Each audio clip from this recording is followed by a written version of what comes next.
All right, everybody, this is Decentralized Colorado. My name is Will Carter, and this is version 10. That means we've been doing this for 10 months. Welcome, everybody, back. If you have not been here, welcome. If you have been here, thank you for coming back. We do always do announcements at the end, but since it's Decentralized Colorado and I'm standing up here, I get to do my announcements first. Here's our mission statement. I always say this at the meetups. We are here to amplify the Colorado blockchain community of voice, attracting others to connect with us and create on decentralized platforms. Kevin Owaki's hashtag Chill Colorado, we go along with that. And if you want to know more, follow us on Twitter. If you came to Connexus or you had any connection to it, I probably have a badge for you. There's a couple of them over there. I handed some out earlier. So if you had any connection to Connexus, the conference in October, grab your badge. I would also say if you didn't get to see any Connexus, if you're interested in it, this is the content that was created from it. There's a lot of good videos. Big thanks to Dan Gloucester from Dazzling Media who did all the work for us. So check it out. Everything was really recorded. Jason's on there. Many people in this room are on these videos. Also want to announce that looks like there's some democracy or some discussion happening on the Slack around Decentralized Colorado becoming a DAC. So I would encourage you, if you're interested in that, or a DAO, join us over there. Some other people in the room are there. Seems like some things are percolating, so I would invite you to come on over there and talk with us. In the spirit of DAO and decentralization and transparency, we talked a little bit about being transparent with Connexus, so this is where I'm at with Connexus as far as my profit and loss. You can see I'm about $200 in the hole down there. A couple more sponsors haven't paid. Maybe we'll get even, but that's just a little glimpse of how much. And why am I talking about Connexus? Because in my view, Connexus is an outreach of decentralized and kind of the first idea of like, okay, Will, you do an event. And this is my experiment to figure out how to do it. And transparency is a big part of a DAO, in my opinion. So I wanted to put that out there. Yeah, the cake was great. Last thing I want to say, thank you. The cake was really amazing. If you haven't seen it, look at Twitter. Thank you everyone to come. I mean, thank you for your attention here today. Dan Shields, thanks, big shout to him. That's why we have this room for free. Enterprise, same thing. That's why we have this room for me and Button Pusher Media. Johnny back there is recording us. Check it out. He is really talented. You should check it out, his work. If you need some videoing or anything, I'll let him talk to you. Okay, this was said, I think 2 of them ago, make room in your mental RAM. There's a lot of different ideas coming out today, so you have to kind of open it up and just let things pour in and lose your maximalism if you have it. Okay, Nick, you're up. So let me get your slides. All right, thank you guys very much. So my name's Nick, and I'm with Casa, and I'm talking about securing your crypto. So I'll mostly focus on Bitcoin because that's what we're focused on as a company, but we are kind of starting to branch out into some other areas, some other coins. But so Bitcoin was built to be secure, but unfortunately our computers and humans are not secure. And so you start to run into some problems when trying to keep your Bitcoin secure. So what are some of the risks that you run being a crypto holder? Digital attack, third party problems, human errors, and physical attacks. So from the digital attack side of things, these generally are the most prevalent because they're the easiest for people to make against you when you're holding crypto. So this data is a little bit old, but you could see that back during the price spike for Bitcoin in 2013, the total unique families and the number of new families of malware spiked along with the price. And so this was hackers trying to get people to download files that would look for key files on their computer, etc., so that they could steal seed phrases. With third parties, a lot of people hold a lot of their funds on Coinbase, Binance, any sort of exchange, and this leaves them open to significant risk of funds being stolen because the exchanges are holding them centrally. And some do a better job than others of keeping the majority of it in cold storage, et cetera. But in the end, it's really not your keys, not your Bitcoin, is what a lot of people like to say. So as people move towards holding their own keys, as they understand the technology better, some new problems pop up, like the digital risk that I mentioned earlier, but also human error. So most people really underestimate the risk that they have when they're holding their own keys. They kind of think that I've heard stories of people losing their private keys, but that doesn't happen to me. Or I've heard about people forgetting their PIN to their hardware wallet. I'm good. They don't back things up, tend to lose things, piece of paper with 24 seed words on it, etc. And the fourth major risk that we see is physical risk. And so this is actually risk that somebody can come and attack you or try to steal your hardware wallet or seed phrase in order to steal your crypto. And we really see this more with the people who have a lot of crypto, obviously, because it's just not worth it to go after smaller holders in this way. But it still is a major risk, and I have some stats on it a little bit later in the presentation. So with Casa, we wanted to say, how can we really mitigate these risks? Because they're always going to be present, so we have to give people the tools to combat these problems. So some other companies have come in, like Trezor and Ledger, and done a good job of eliminating some of the risks, making it easier for people to hold their own keys. But there's still some problems with using a single hardware wallet. For example, this was in an article that came out earlier this year.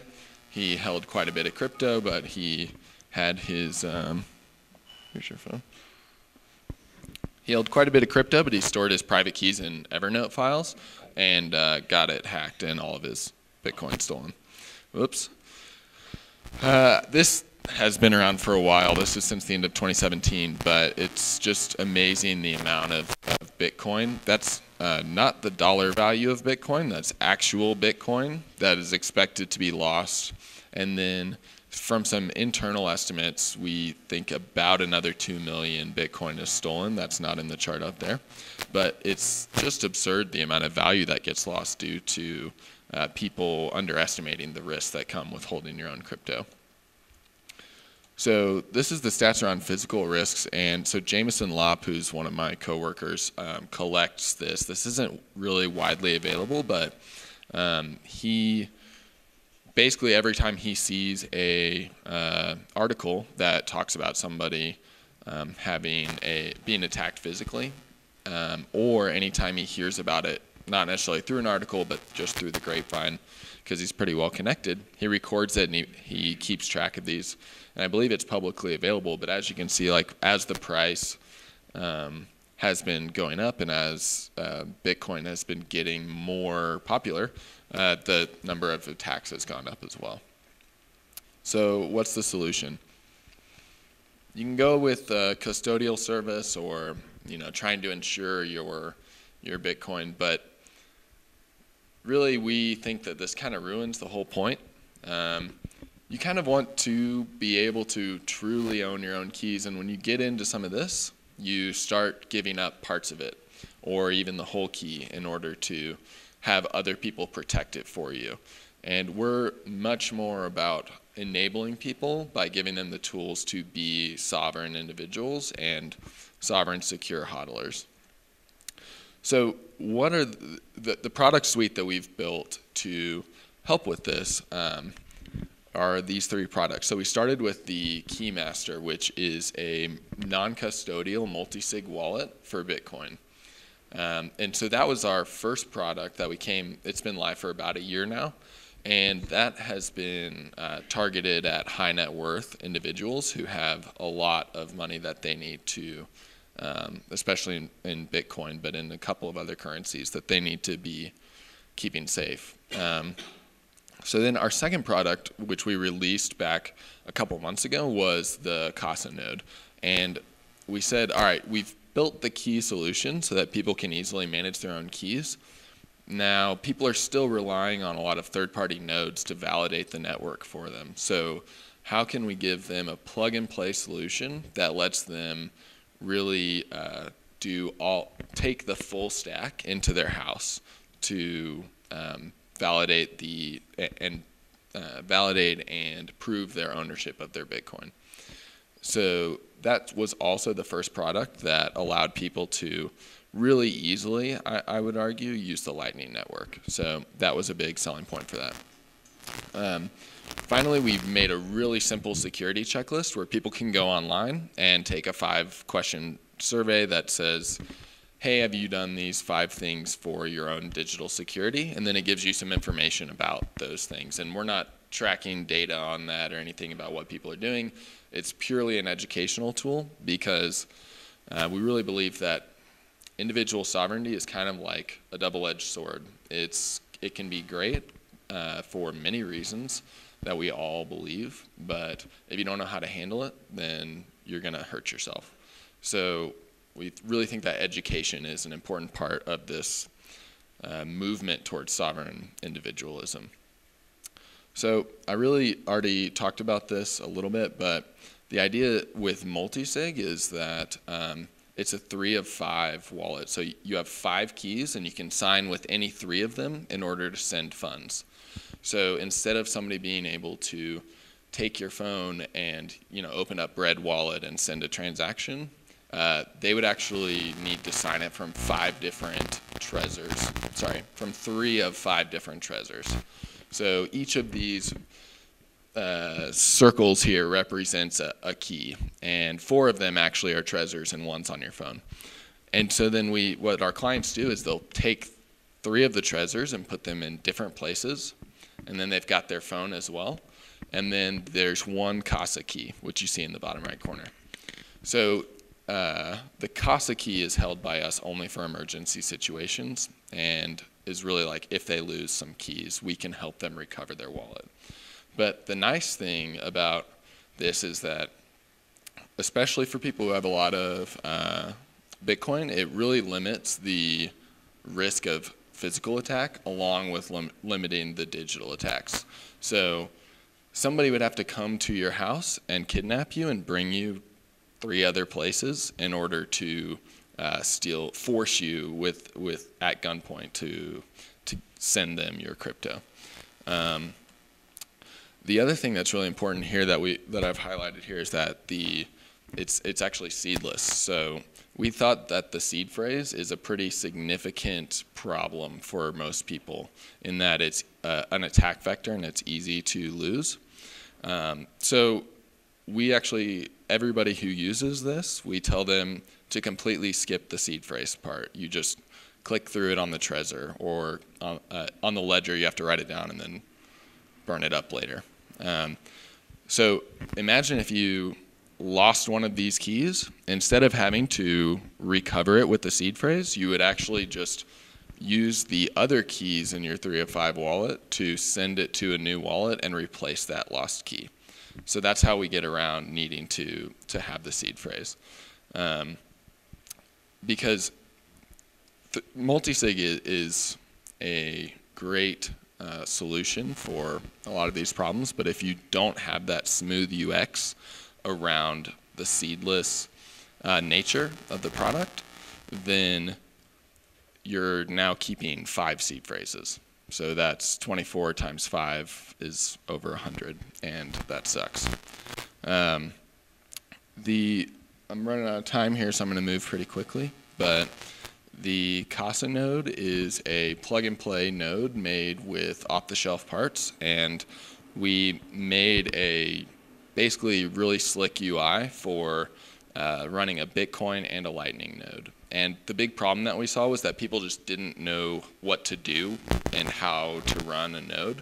There's a lot of hobbyists out there that want to run a node, but they're like, I don't know how to use the command line, or these apps that are built by Bitcoin Core really suck. And so we took the design experience that we have on our team and really tried to make something that was much easier for the average person. And then finally, with the security checklist, if you want to check it out, you can go to our website, keys.casa, and just go click Improve Your Security.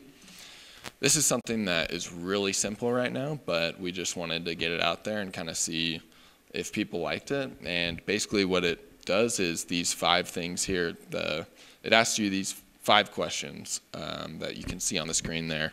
And then if you get any wrong, it actually tells you how you can go about fixing that. So with the SIM card lockdown, for example, it's like, okay, you need to call your phone company and you need to put a freeze on any SIM card transfers for your phone number and have a PIN set up so that only you can do it. Perfect. So I went very fast and can take any questions that you guys have for a minute or two here, I think. But, Yeah, please, if you have any questions, I can get you.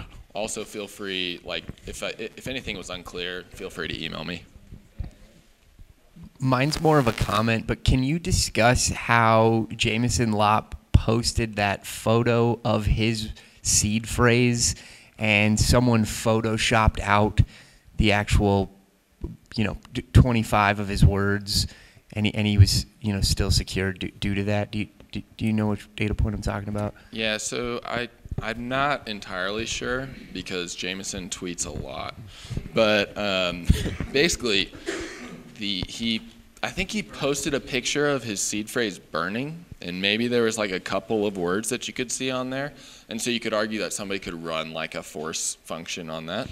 So he wasn't too worried about that because if, let's say somebody was able to figure out what that private key was, they still would need to get 2 of his other 5 private keys to do anything with it.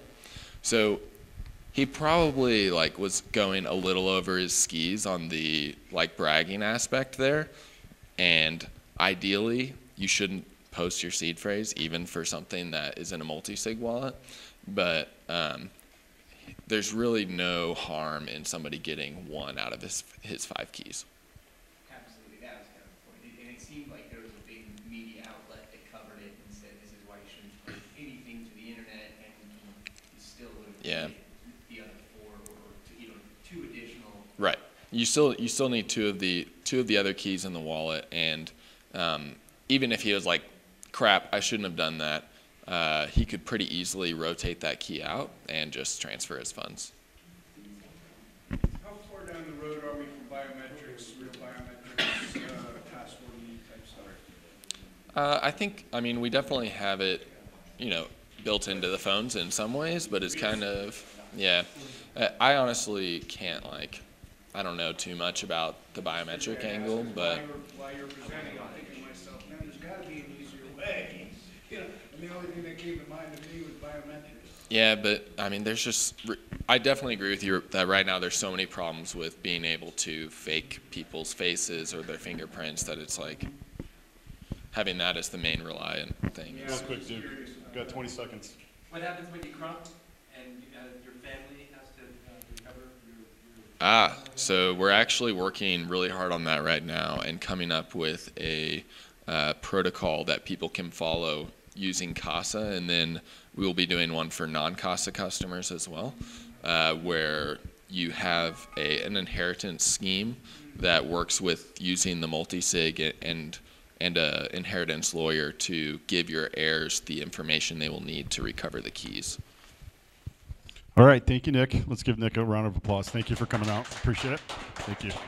Next up, we have, I think it's Dylan, right? So for those of you who were here a month ago, you're going to see a lot of rehashed slides, but I figured we'd give a little 10-minute presentation on the basics of Neo. So I want to start this conversation off with the fact that I'm not a developer, I'm not an engineer, I'm not anything like that. I'm an editor and a writer for a website called Neo News Today. We were started in 2017 to kind of answer all the Chinese FUD around banning ICOs and things of that nature. And since then, we've grown to have 172,000 Twitter followers, over 1,000 published articles, and we do interviews, exchange listings. We just cover basic development that's going on in the ecosystem in an objective, fact-based, non-sensational manner. So the basics of NEO is it's a 2-token model. You have your NEO coin and you have your NEO gas coin, which we're going to refer to as gas. With NEO, it's a governance coin, so you'll start slowly seeing in 2019 as it unfurls that you can use your NEO to actually vote for consensus nodes and other developmental projects on the network. As you hold a NEO coin, you're actually passively distributed gas at a 1-to-1 ratio that slowly trickles out as each block is validated. I'll go over that in a little bit here in a second. The total supply of NEO and gas eventually, once it's all been released, will be 100 million. At the ICO for AntShares, which is what NEO originally was, 50% of the coins were distributed through a crowdfunding mechanism, and the other 50% were held by the NEO Foundation, which is used to develop, invest into long-term development of the ecosystem, as well as projects and general maintenance. So from that, 50% managed by the NEO Foundation is how NEO News Today is funded. So this is from a website called neotogas.com. You can see at the top I put in, if you have 100 NEO, which 2 nights ago was worth $775, it's probably worth less now. If you have 100 NEO, you're at the block generation rate of 19.34 seconds. On a yearly basis, you're going to be distributed 11.4 gas. You can change the amount of tokens you have on the previous part of this website and use that to track your ROI. NEO's consensus algorithm is something called delegated Byzantine fault tolerance, which requires less consensus nodes to participate on the network, and it requires 2/3 of those nodes to reach consensus. Fewer nodes are needed, as one node will be elected as a speaker to say, hey, this is the block that we want to validate. And through the Byzantine generals problem, the nodes will go through, and if they don't agree with that block, then another consensus node will be selected to be a speaker and represent the block to be confirmed. Once validated, that block is going to have 100% finality. With other consensus mechanisms like proof of work and proof of stake, just in the way that they operate, you have sometimes blocks that fork off. And this is why we'll see when we're sending coins to Binance or another centralized exchange, it'll say waiting on 20 or 50 confirmations, because the exchange wants to use the block that had the longest blockchain. With DBFT, only one block is put up at a time to be voted on, and if it's not approved, then another node will be selected to represent a block. So you get a block by block confirmation, which is why there's 100% finality with this particular consensus mechanism. With the NEO VM, the virtual machine for the NEO blockchain, 90% of the programming languages that are currently in use right now can be translated through the virtual machine onto the NEO blockchain. So if you write in C# or JavaScript, TypeScript, 90% of the languages, you'll be able to start building a smart contract on top of the NEO blockchain using the virtual machine. So here are some examples of the languages that are currently accepted in order for basically anybody to just start developing in the language that they're most familiar with programming in. So it's been in the white paper that NEO had planned to slowly decentralize. Currently, there are 7 consensus nodes that are operating on the mainnet. One of them is operating from a developer community group called City of Zion. Another is a Swiss or Dutch telecom provider called KPN. And then the other 5 are operated by the NEO Foundation. So while there is a tinge of centralization right now, there is a geographic diversity in where the 5 nodes are located that NEO operates. There's one in China, Canada, Australia, the United States, and in Europe. And then these are currently the testnet consensus nodes, a little bit more decentralized. So moving forward for 2019, the NEO token holders are going to be able to be the owners and managers of the network. They're going to be able to vote on consensus nodes and other topics of discussion regarding development. So to become a consensus node on the NEO mainnet, there are certain technical requirements that you just need to be able to demonstrate that you can host a node and fix it if the node or server goes down, and officially apply to be a candidate by sending an email to the NEO Foundation and along with other pertinent information that they're going to request from that. And then on top of that, the consensus node will be able to prove that they've been able to operate a node for 6 months on the testnet. So once these 3 criteria have been met, then the individual who's applied to be a consensus node can be voted in one of these 4 upcoming election cycles, which are essentially 3-month timeframes over the next year. And NEO is aiming to delegate 4 of its nodes to potential candidates, so that, come this time next year, theoretically, we could have 7 different candidates or 7 different consensus nodes validating the block and really beginning to decentralize the platform like they've been saying since their white paper. With regards to governance, on-chain, of course, will be with NEO token holders voting for consensus nodes and things of this nature. But currently, we're not seeing that functionality because it just hasn't been there yet. So a lot of the governance has been off-chain, and particularly through the NEO Foundation, to provide some sort of checks and balances. There's been a management committee, a technical committee, and a secretariat who kind of make sure that one party isn't going too far off the deep end when they're evaluating potential consensus nodes or making other decisions for the ecosystem. I think we could have a whole other 2-hour discussion on decentralized applications running on top of really great blockchain platforms.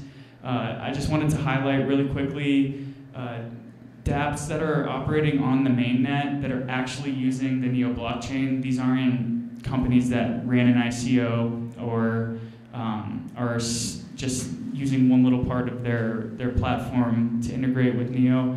We have projects like Bridge Protocol, which is where you upload your KYC and AML information, and then you're assigned a token. And projects that want to ICO and are in accordance with the Bridge Protocol and how they do KYC AML, you can send a Bridge token directly to that ICO without having to upload your personal information. So you really only have to upload it to one entity, and then that entity will disseminate a token that shows that you've provided that adequate information, and you don't have to give it to another exchange or another company running an ICO.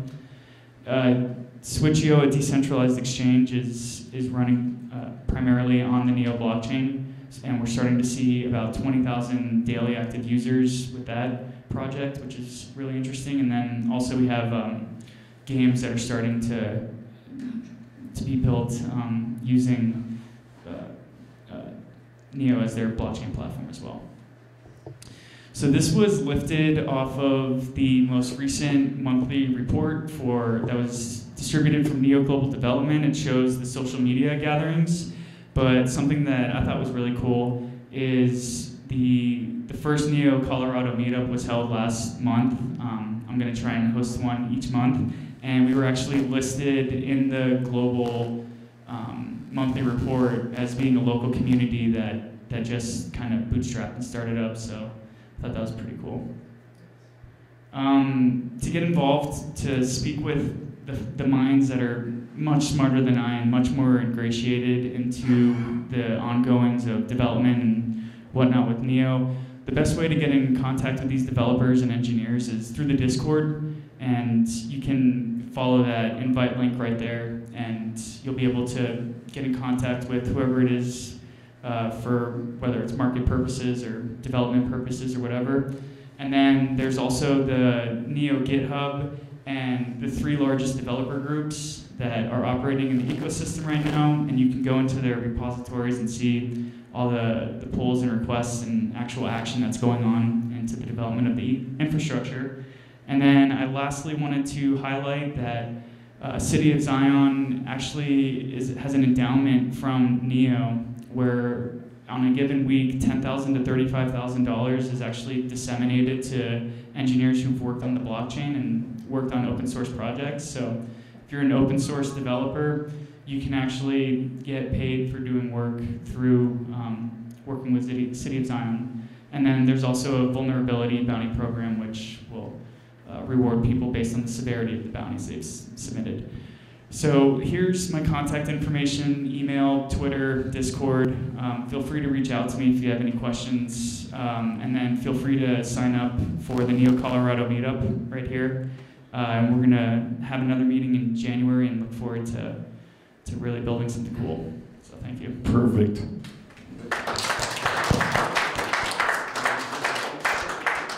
Just a couple questions.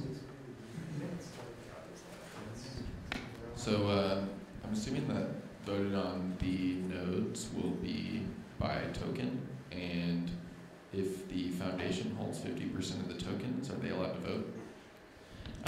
So yes, they are allowed to vote, and the initial assumption is that they're approving the nodes to be voted into, they're approving the nodes to be allowed to be voted on. So those tokens aren't going to be counting for the vote. It's going to be the community vote, which is your weight of the vote is going to be based on the amount of NEO coins that you hold. So it's like going to be the other 50%? Yeah, it's going to be weighted for the 50% that was distributed.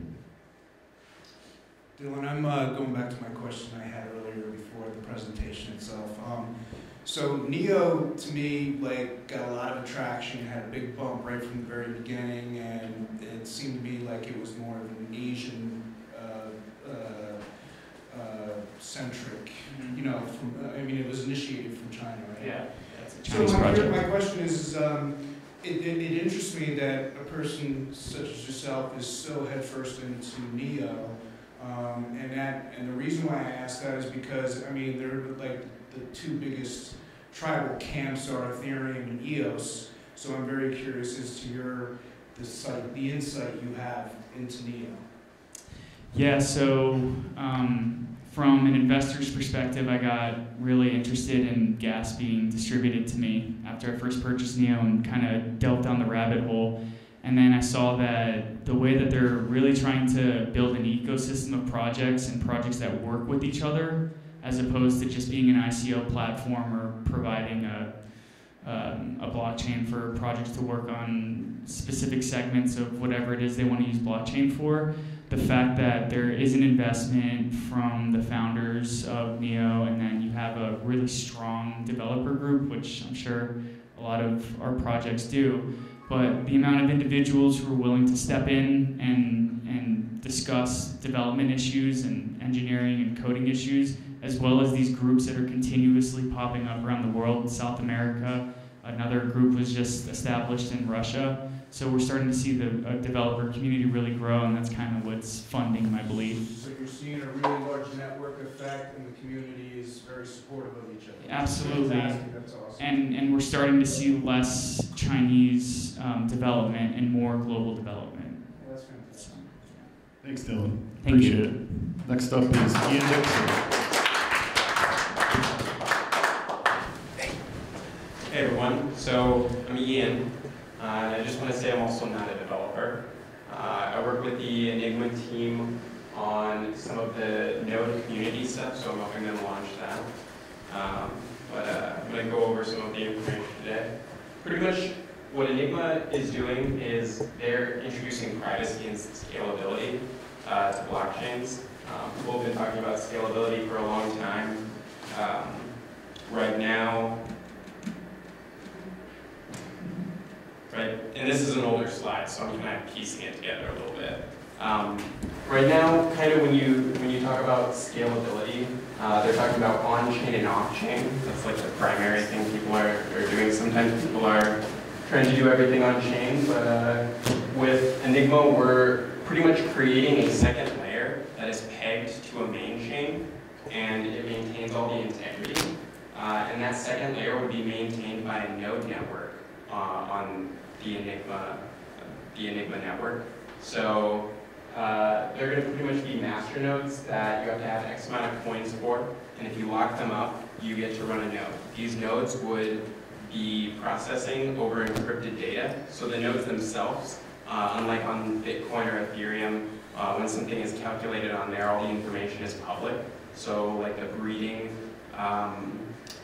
algorithm for CryptoKitties, for example, is a thing that somebody might want to keep private on a smart contract that they can't because there's not privacy there. And through a couple of technologies that Enigma has been working on for a while,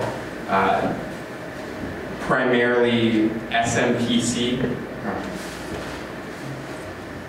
I don't know where that slide is, but the primary technology we're working on is SMPC. It's simple multi-party computation. It's the ability to shard up information that is pretty much uploaded to this network. You shard it, you separate into a bunch of different pieces that different nodes get. Random nodes are selected.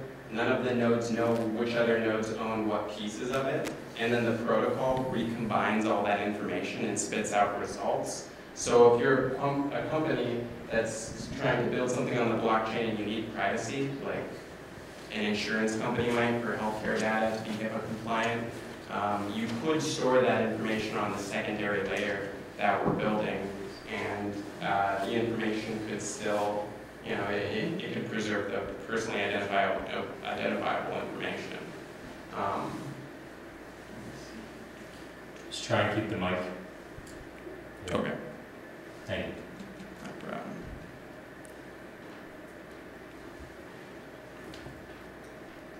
So in the first one that we're releasing, we're focusing on trusted execution environments to achieve like the encryption without nodes being able to see what information it is. Trusted execution environments do have quite a bit of trust involved in the sense that it's a special enclave on an Intel processor that hides the information from the host and protects it from other processes. But when we start introducing some of the other things like SMPC, and we combine it with the technologies that Intel has for trusted execution environments, there are methods of achieving, kind of like minimizing the amount of information anybody could leak out on the side, because whenever you have trusted hardware, just like with a hardware wallet, there's like different types of attacks you can use to try to get the information out of it. But if you combine multiple ones and have it so like the trusted execution environment just had a shard of the data, and SMPC is combined with it, even if you could compromise the one machine, you would need to compromise every different node on the network that has that security enclave in order to still get that information. So pretty much with Enigma, we're working on a suite of technologies that we're going to combine to make it so privacy is actually realistic on blockchains. Since this slide is so old, I'm just going to kind of, I know that was kind of quick, but I'm just going to kind of take questions because I'm going to be much better at that. Questions out there, Duke? It's a super general question about privacy on the blockchain. Two questions. One is, I'm a multi-zillionaire and I hate paying taxes. Mm-hmm. Cool. Yeah. Infrastructure, that kind of stuff. And then I like bribing public officials. I like privacy because I love to bribe public officials and get contracts and do things. Your question? It's a comment. Okay. Is the privacy, what's the value? Well, there is actually... What's the cost to society? What's the cost to society or the... Yeah, to our whole infrastructure. When it comes to like bribery and things like that, I'd argue that so on something like Ethereum, if you implemented voting, I mean, you could just write a smart contract and you can automatically pay everybody to vote the way that you want. Right. But with privacy, you can make their votes private, and you can make it so that like there is no like verifiable programmatic way to compensate somebody for voting the way that you want. We have implementations using these privacy-preserving technologies to solve some of those problems, but team members from Enigma have come out and said, like, we're not pitching this as solving the solution for like putting a president in office, right? There are various attack vectors for something that big of a deal that no platform is probably quite ready for yet. And then in the sense of what's the cost to society, I think there's more to gain because like with Ethereum, you're painted as a target if somebody knows your Ethereum address. If you are moving money from Coinbase to a private wallet, very clearly there's a data point in a database somewhere that indicates you've connected with this wallet. If somebody was to breach Coinbase's database or Binance or XYZ other supplier, they can put those data points together. With something like Enigma, you can encrypt the amount that's being sent, you can encrypt the destination, and still have like integrity on the chain to know that things weren't double spent because there's like a ledger of all the computations.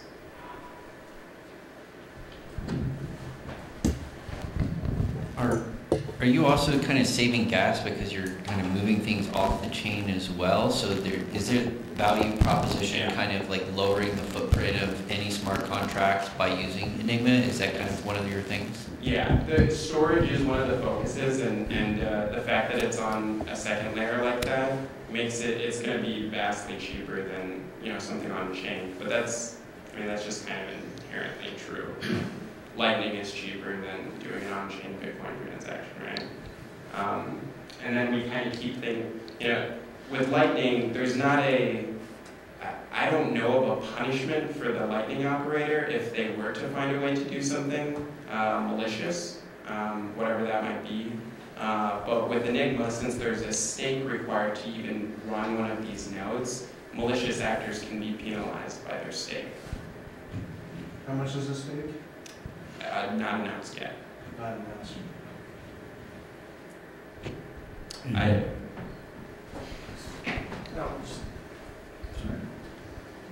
How did you get started on it? We asked Dylan that in your question earlier. How did you get started and what drew you to Enigma? So what drew me to Enigma actually is the fact that when I got involved in cryptocurrency, I started a mining company. It was 2011. That was my intro to Bitcoin. It wasn't uncensorable money or anything like that. I heard about mining and I thought it was a fascinating concept. And as I got deeper into it and invested more money in like a mining operation, I did start to think about like a lot of the things related to the electricity costs, how arbitrary they are. Because the electricity costs, in my mind, they're arbitrarily attached to the amount of people mining. I get the mechanism behind that. But wouldn't it be neat if that computations on the world's largest supercomputer could be used for general purpose things? So that's when I started digging into these alternative mechanisms that were coming out. I researched Primecoin, which it's not a masternode or anything, but it was interesting because its mining was actually doing something. It wasn't just solely maintaining the integrity of the ledger. It was producing new prime numbers, and they were breaking records. So they kind of were the first people I saw come along and do that. And fast forward a couple years after that, I actually read about Enigma in 2015 when they originally released their white paper because they were building the concept on Bitcoin, and it was going to require a Bitcoin security deposit. That was the original pitch. And I don't know the history with that, but in 2017, they moved over to starting it off with Ethereum. They did their ICO. I participated in the ICO, and I've been learning a lot about the privacy portion of how they're actually solving some of these problems that, like, the medical industry and insurance industry, these are industries that they're not going to build on Ethereum. They might build portions of it on Ethereum, but the data is not going to be on Ethereum. It's going to be off-chain on something else. And the privacy behind those contracts, the fact that they were solving that, I viewed it as an opportunity to be on something that it was more than just about maintaining the integrity of a ledger, right? The general implies mining concept. Cool. Thank you, Ian. Let's give Ian a round of applause.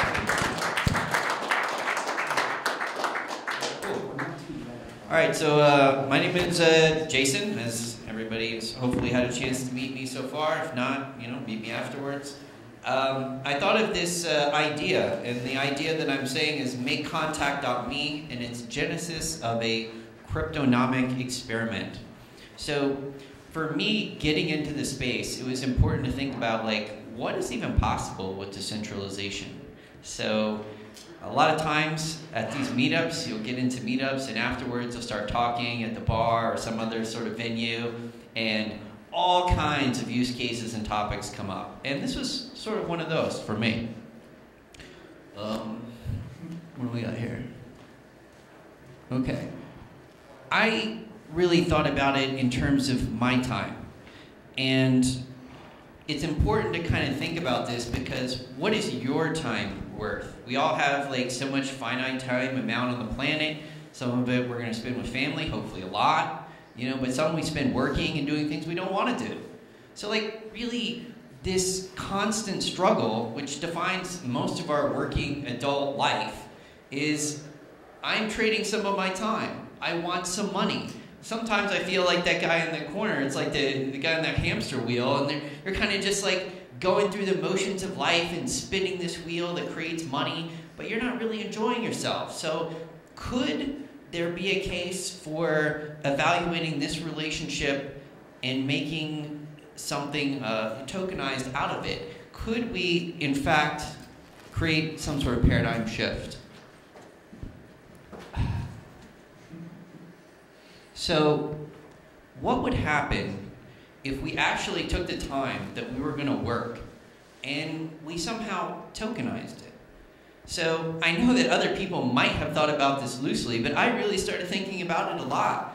And I said, well, you know, what does an actual working year look like in somebody's life? And for some people, I would argue that most people, they work about 40 hours a week. They work about 52 weeks a year. You know, that works out to be about 2,080 work hours. And everybody eventually has to come to this idea of, what are you going to trade that time for? And there's always some sort of dollar value assigned to it. And I thought, what would be just like an amazing amount of value to extract from a year of your time, of your working life? And I think that most people, they would probably say that $1 million a year would be a pretty nice payday, pretty big payday. And so I thought, would I be valuable, or would I be able to surrender a year's worth of my working time, 2,080 hours, for $1 million? And I thought, you know what? Sounds good.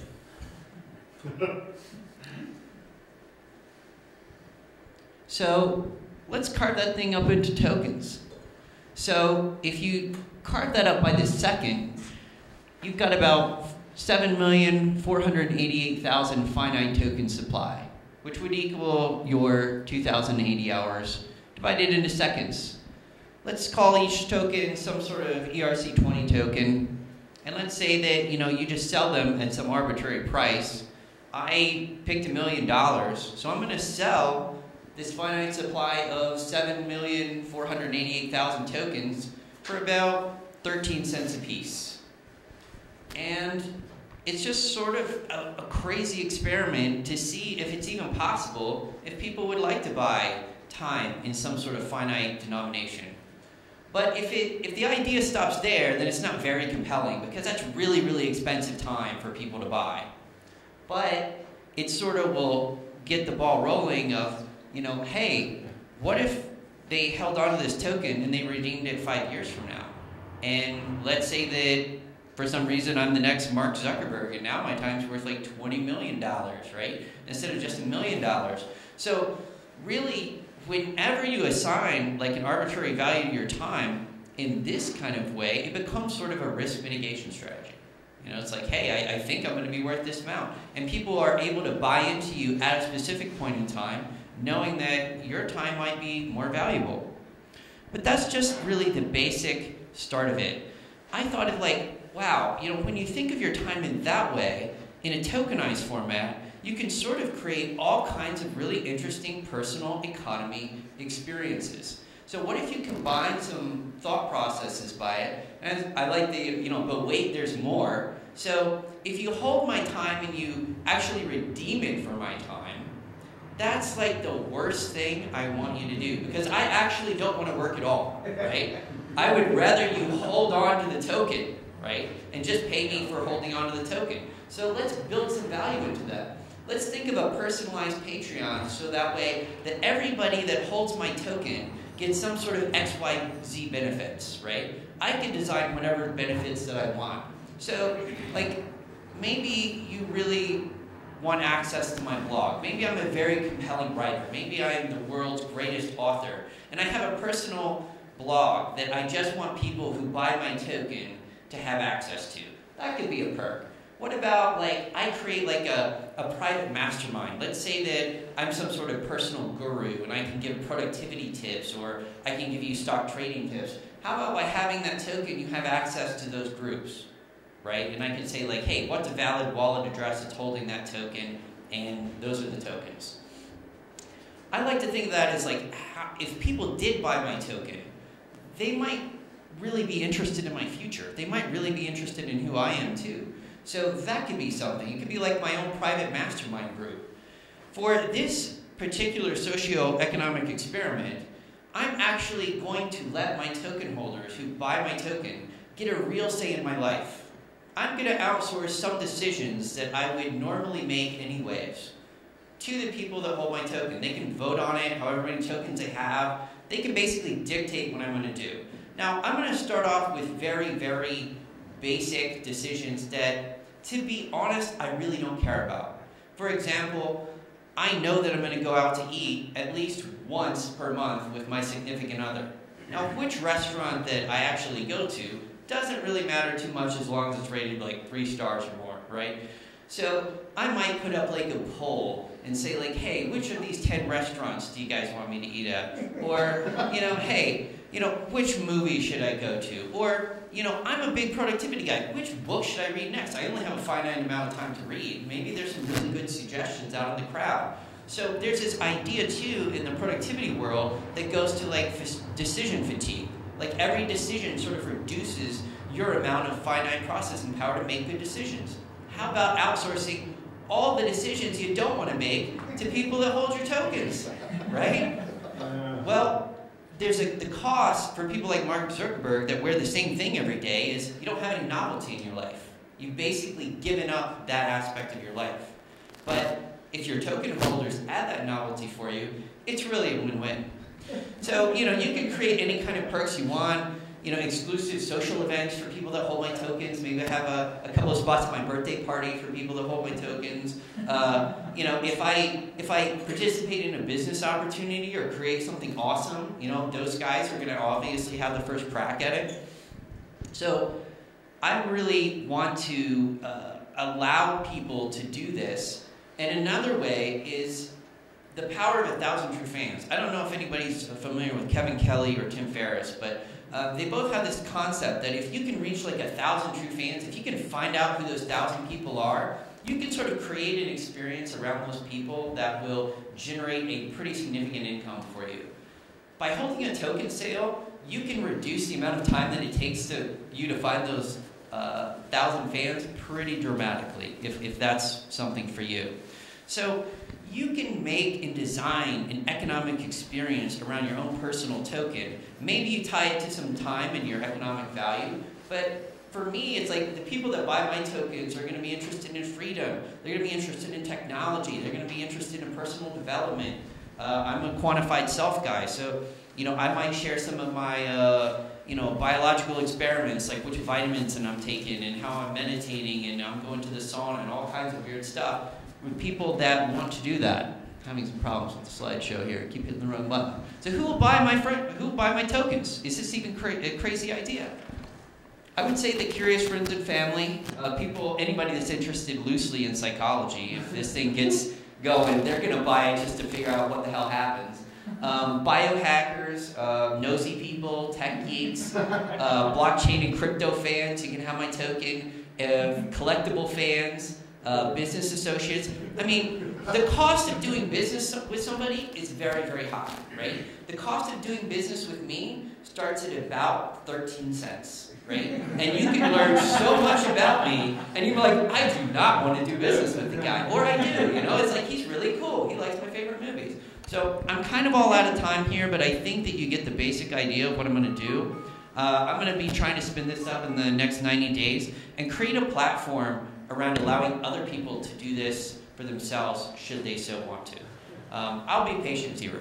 I'm happy with that. Any questions? That's a great idea. I love it.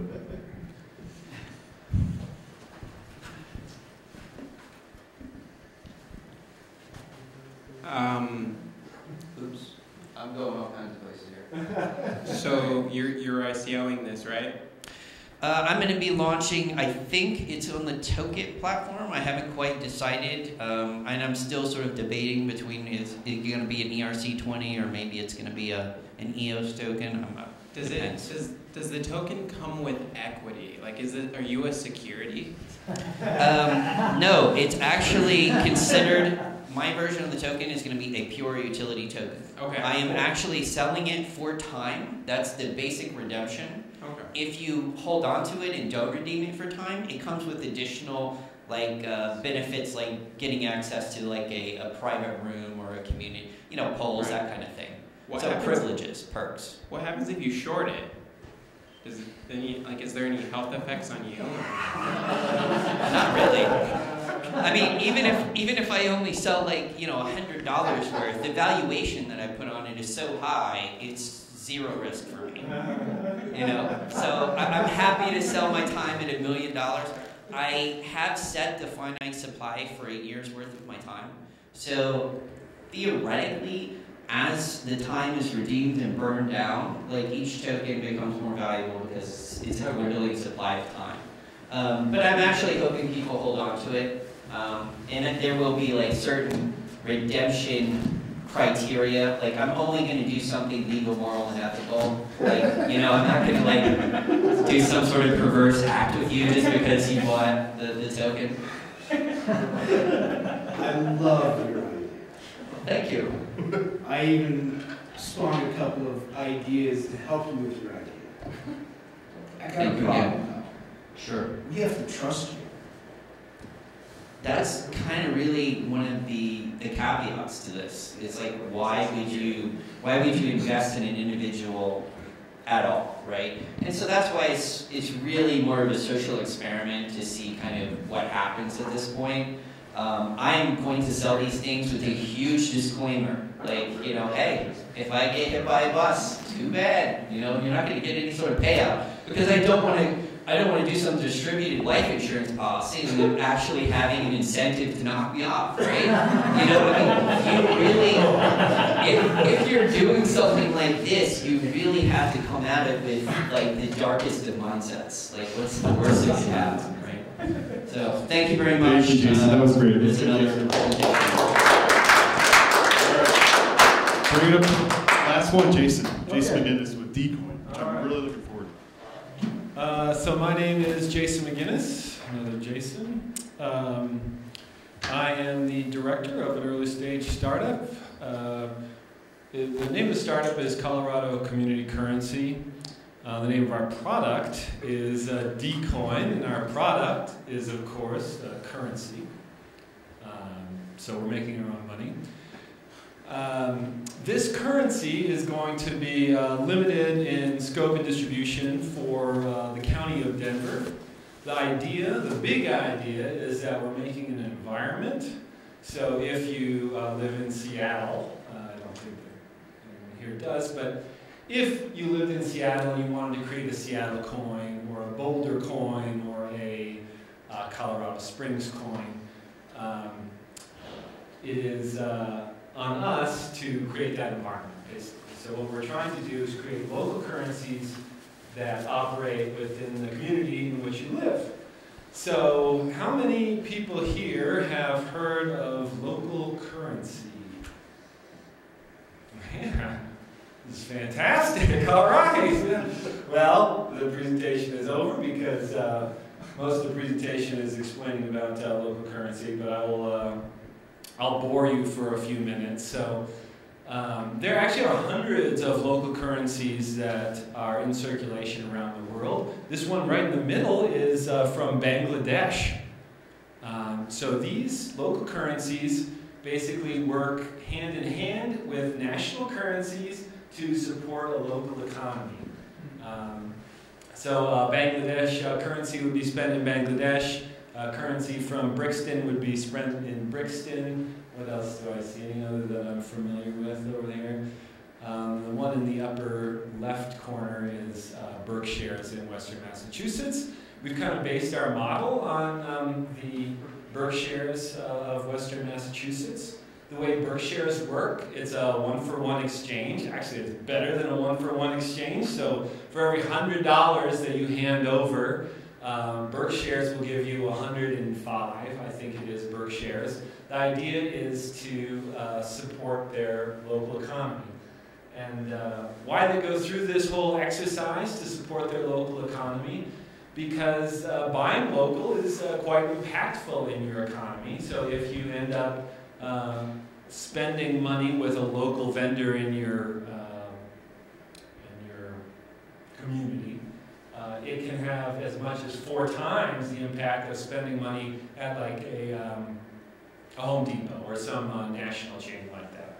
So as we spend money in our local communities, that money gets respent and respent and respent. So the guy at the, if you go in and you spend a few bucks for a pint of beer, that guy goes and buys a loaf of bread, and then the baker goes and buys some bananas, and then on and on and on. So money in our local economy really is kind of like oil. So the idea of having a local currency is to be able to support our local economy and keep our local economy thriving, because at some point, if you lose those local businesses, oftentimes you lose the character of the local economy, and you have an economy filled with Chipotles and cheesecake factories.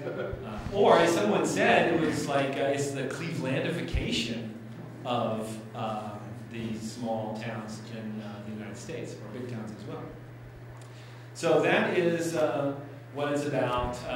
Why it's worth every cent. As I said, you can get 4 times the impact for every dollar you spend. So if you spend at a national chain, $100 is my example here. So spending $100 in your local economy is much more impactful than spending $100 with a national chain. So this is the way that this local currency works.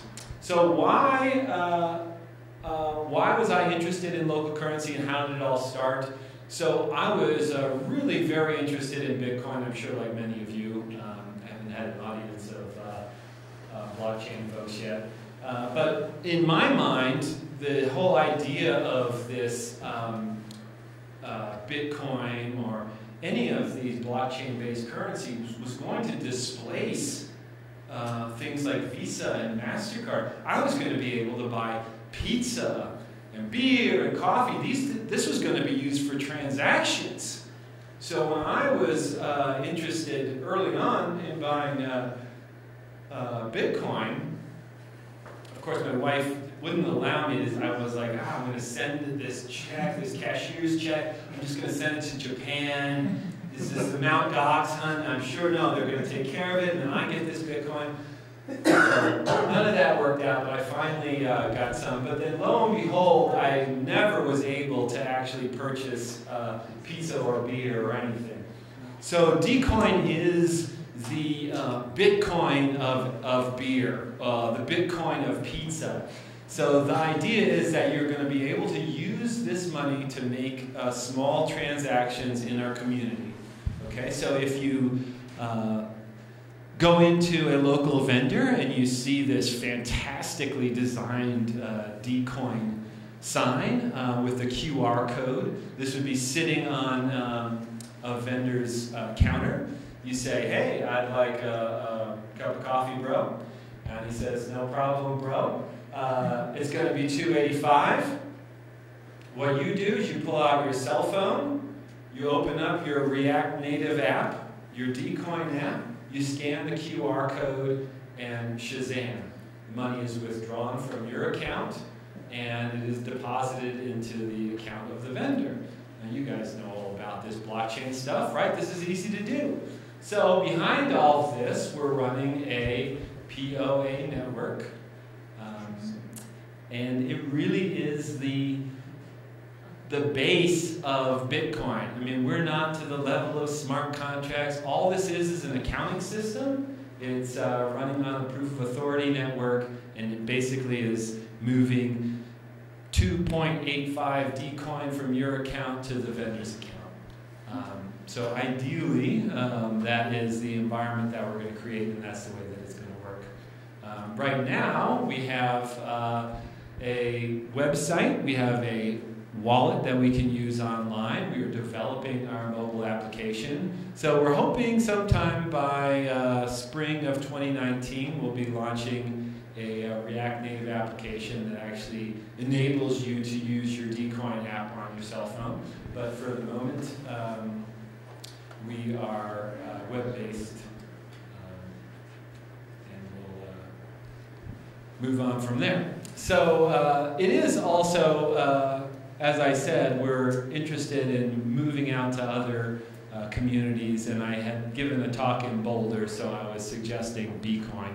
So a lot about the community currency that we're developing is really to be able to go out into other communities and introduce this concept of local currency to other communities and see if it takes off. So that is all I have for slides. I'd be happy to answer any questions you have, I'm sure, about the network.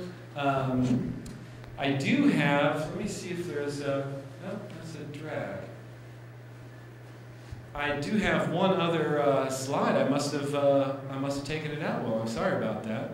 But I have some paper wallets, and I know that Nick is no longer here. But let me distribute some paper wallets. Should I do questions first, and then I'll do paper wallets? So I'll distribute some paper wallets. Nick's gone, so we can't have the discussion about whether these things are safe or not safe. But I'm going to call them hardware wallets because, hey, why not, right? It's hardware. Okay, questions? Ian? I talk loud. You're good. Okay. Can you briefly explain POA in case anybody isn't familiar? Yeah, so the network we're running right now is a proof of authority network.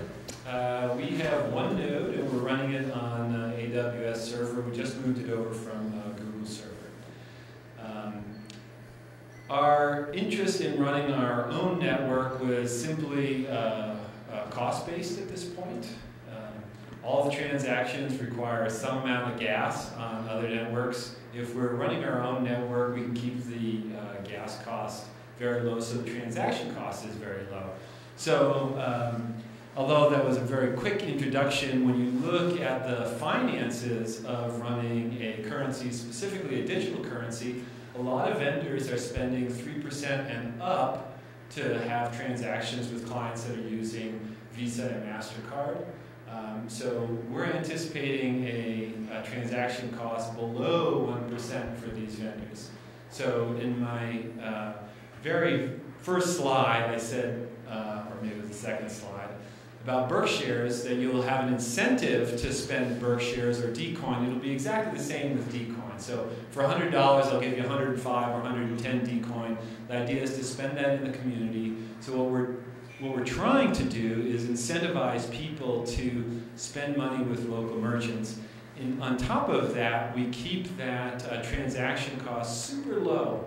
We're saying 1% because I always say that it's way easier to go down. I don't think that we're going to need 1% to operate the network. I think it'll be lower than 1%. But you don't say 0.1% and then everybody's bummed out and you say, well, it looks like it's going to be 0.3%. And they're like, oh my God, a 200% increase in fees. So regardless of what that cost is, it's going to be significantly lower than vendors are paying right now for digital transactions. And digital transactions make up a significant portion of transactions that happen throughout our entire economy. Digital transactions make up, I think it's something above 80% of all the transactions. It's tremendous. And at this point, basically we're putting private companies in charge of facilitating those transactions. And those transactions can often sure, I mean, it takes a few seconds to swipe your card and say, hey, this looks like it's going to go okay. But to actually settle that transaction, it can be up to 3 days.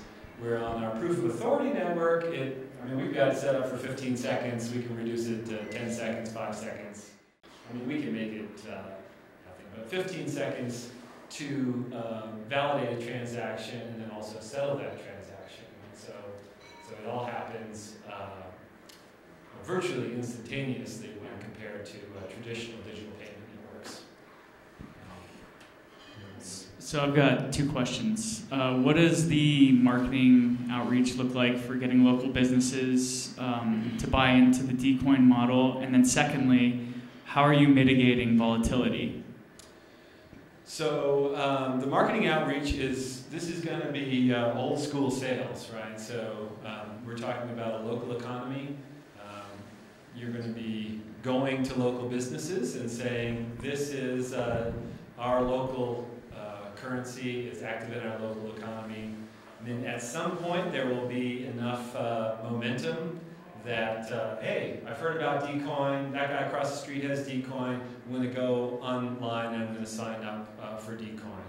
But I would say that the first year there's probably going to be a lot of salesman shoe leather that's left on the sidewalks because, yeah, you need to go to these businesses and explain what it is. This is a novel concept for you guys. Talking about blockchain is, that's what, 3 o'clock in the morning when you wake up, that's what you're thinking about.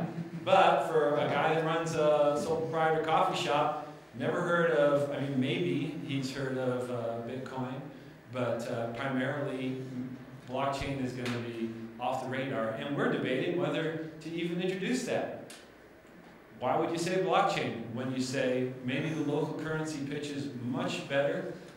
It's easy, it's cheap, we give people an incentive to spend at your business. Maybe those are the things that you're highlighting and you're not saying blockchain because the conversation I had with my mom the other night when I was explaining it to her, I say Bitcoin, she repeats Bitcoin 3 times, asks me if I want a glass of wine, and then asks me if I can take her dog out.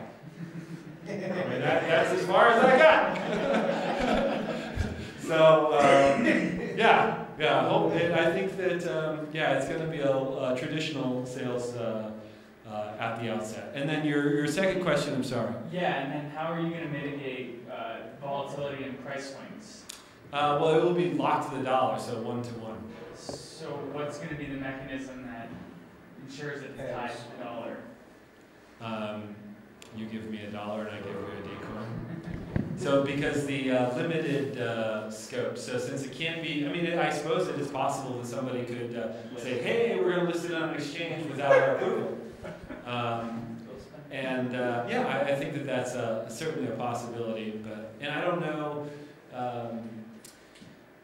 if those are hazards that we can find ways to mitigate. But at this point, we're thinking that the limited scope is going to perhaps reduce the possibility of that happening. It's one thing if you have a worldwide network that you've just launched, but if you have a currency that's available only in Denver, perhaps that reduces that risk a little bit. Great concept. I definitely want to make it to a meetup and support you guys. Still 10 o'clock on Wednesdays? Yeah. Is that what you're doing? Yeah, okay. absolutely. Cool. Now, I've got a million questions, but one question I do have for you is, how does the vendor get settled for the transaction? So, they get paid in this, Dcoin, absolutely. But at the end of the day, they want U.S. dollars. So how do they get Benjamins? And so luckily for us, this road has already been trod by all these other local currency startups. So the way that other local currencies are dealing with it is there's a bonus when you buy in, right? You say, hey, I want 100 of those. I'm going to spend them in town. And then when you 10 weeks later, you realize you reach into your pocket, you've got, 6 Dcoin left, you haven't spent them, you're moving out of Denver, there's something called a malus. Okay, so I bonus you 10%. If you want to change those back into dollars, there's a malus. That's where the 10% comes from. So the incentive is way better for you to spend it in the local economy. And if you look at a series of transactions, so if I buy a cup of coffee from a local vendor, the hope is that he will use Dcoin to buy coffee cups from his vendor. He will pay his employees 10% in Dcoin, so he is going to spread it around as well. There's no obligation to, but there's incentive to. So if he chooses, he can of course cash out, but there is that malice that they call it. So many questions. Last question. Last question. Oh no. Okay, the Warble experiment. The Warble experiment. Yeah. Do you know about the Warble experiment? Is that a? There's a Swiss. It's Bavarian town, and they used a Demirage charge. It stopped fascism. It couldn't stop fascism. The central bank stepped in. It's incredible. This is an incredible project. The question is why is it called Colorado? Is it called Colorado Community Currency, or is it called Dcoin? Well, so why can't I find a domain that says Dcoin? Yeah, exactly. So the problem is with any coin, Dcoin, Bcoin, Ccoin, Lcoin, Mcoin. I mean, you can .com it, you can .io it, you can .net it, you can. I mean, people have sucked these things up 10 years ago. And Dcoin is actually owned by a rare coin vendor in Denver. There is a Denver coin in Denver. There is? Yeah, there's a Denver coin. Yeah. And there's a Colorado coin as well that sells rare coins. So Denver coin, Colorado coin. So Dcoin is just a short for Denver coin. I mean, it's a little easier to get out. But yeah, I mean, that's the way it goes when you want to buy a domain name. Everybody was there before you. So. All right, Jason, thank you. Okay, thank you.